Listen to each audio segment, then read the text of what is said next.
Well, it is that time of the year where more and more people are calling in sick. So we are paging Dr. Paul with more this morning to get his advice on preventing the spread of infection. Good morning to you. Good morning, good morning. All right, let's first talk about what we're dealing with right now in terms of respiratory viruses. Yeah, well, a lot of people are getting sick with the common cold. It really is the common cold. It's not the flu, it's not COVID, it's not RSV, it's just the common cold, entero and rhinoviruses. Good news is that is going down. Okay. Bad news is that the flu and RSV season are on its way. So I thought it was a good time to sort of talk about how to prevent the spread, because these are all respiratory germs.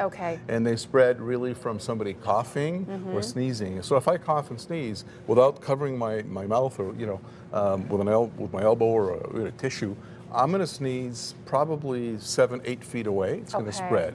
You know, I know it sounds gross, but the little droplets, right? But even if I'm in a room alone, people will say, "Well, nobody's around me. Why should I cover my mouth?" Right. Because if you sneeze, and let's say somebody would sneeze on this table, okay, and I leave, germ will last maybe a day or two. That long? Yeah, that long. So then you come along, and you touch the table, and then I touch my face. You touch your face, and there you go. So you kind of indirectly infect yourself, right? And so that's why we talk about washing your hands frequently.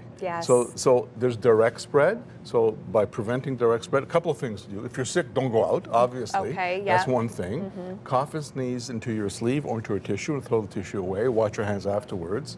But then be aware of the indirect spread. Because people may say, you know, I got sick, but I don't remember being in contact with anybody, right? Well, it's because maybe that individual, shared a keyboard with you. So it's important to wash your hands, particularly when you're going to be touching your face. So when is that? Before and after meals.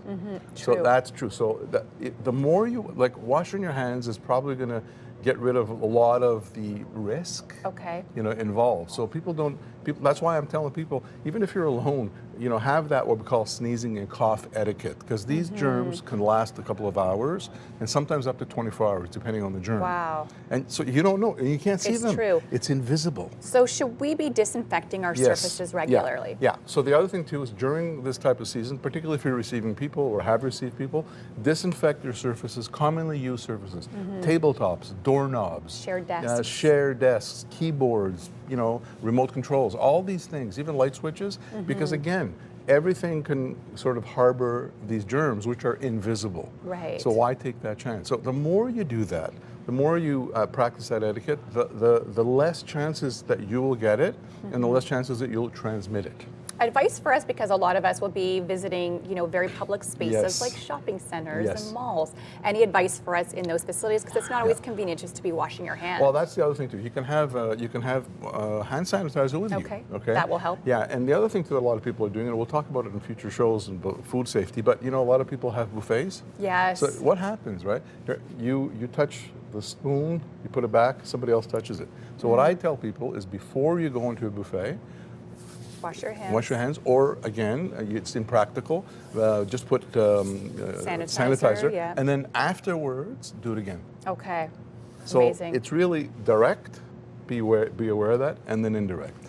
All right. Thank you so much for joining us today. And just really quickly, flu shots still important to get? Flu shots very important to get. Okay. RSV and COVID as well, depending on your age. Just speak to your doctor, healthcare professional, or public health unit. Amazing. Thank you so much for joining us today.